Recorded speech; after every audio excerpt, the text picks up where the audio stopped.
The family of a rioter jailed for stealing from a Birmingham city centre shop during last year's looting have told Midlands Today about their shame. It's exactly a year ago today since large-scale disturbances broke out in the city. They later spread to Wolverhampton and West Bromwich. In total, 334 people were prosecuted here in the West Midlands. The first man to be jailed in Birmingham for his involvement says his sentence was too harsh. Louise Briley reports. Lawlessness on the streets of Birmingham city centre. Among the hundreds involved in the looting and vandalism was this couple's grandson. I feel ashamed. How can you describe how you feel when you don't know the person anymore? She feels he's down to earth. I'm responsible. And I don't. For the way I've brought him up. No way.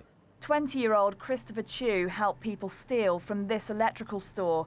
The first his grandparents knew of it was when their home was raided by police. I was scared silly. The police says, well, would you mind if we can go upstairs? They actually asked us if we owned all this stuff in here. And we got receipts for it. This is what they were looking for. They opened boxes. They were looking for stuff that he'd taken. They brought him up from the age of 3 after his mother turned to prostitution, but have barely spoken to him since the riots. He's now out of jail after serving 12 months for burglary.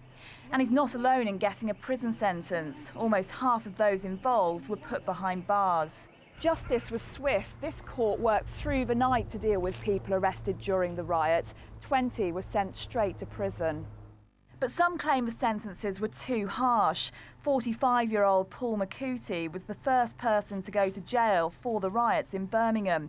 He was arrested in this city centre petrol station and sent down for burglary for 16 months. Some people listening to this might think, come on, you know, you knew what you were doing. What would you say to that? Some people would say I knew what I was doing. Evidently, I did know what I was doing because I went into the shop. I do believe that because I was the first person to be sentenced at the Birmingham Crown Court, that I was made an example of. Like the Chu family, it's left relationships, particularly with that of his teenage son, strained. He was totally distraught. His mother stopped speaking to me. My house was broken into whilst I was away. So it's had an ongoing effect. He's now trying to get his life back together and build back the trust, something that a year on from the riots, the whole community is trying to do. Louise Briley, BBC Midlands Today, Birmingham. And we're joined now by the Conservative MP for Stourbridge, Margot James. Margot James, thanks for joining us this evening. Now, you were a vocal supporter of the justice system during the riots. Do you think the way the courts acted was an effective deterrent against episodes like these happening again? Yes, I do. I think the police investigated these crimes rigorously, and those investigations are still ongoing.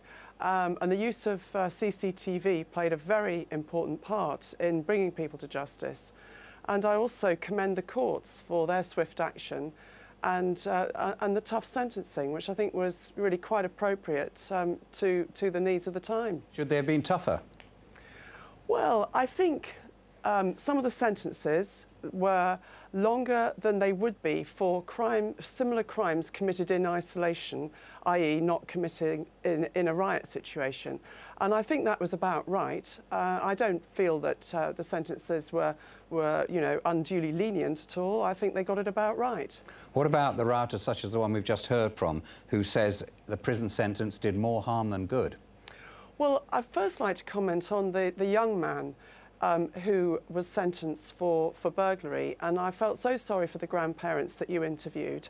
And I do hope that they will perhaps see that he is a young man, he's only 20 years of age, and he's served his sentence. And I think it's really important that he has the support of family and the community to rebuild his life in a legitimate way, and I wish them all the best. The other man that you interviewed, I think you said that he was in his 40s. I mean, 75% of everybody convicted for riot offences last year were under the age of 24. And frankly, I think, you know, anyone in their 40s really should have known better.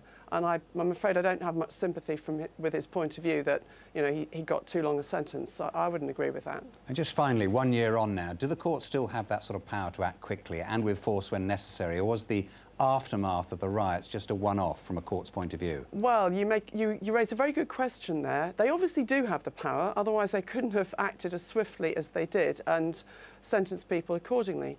So I would be very disappointed indeed if the momentum is not maintained.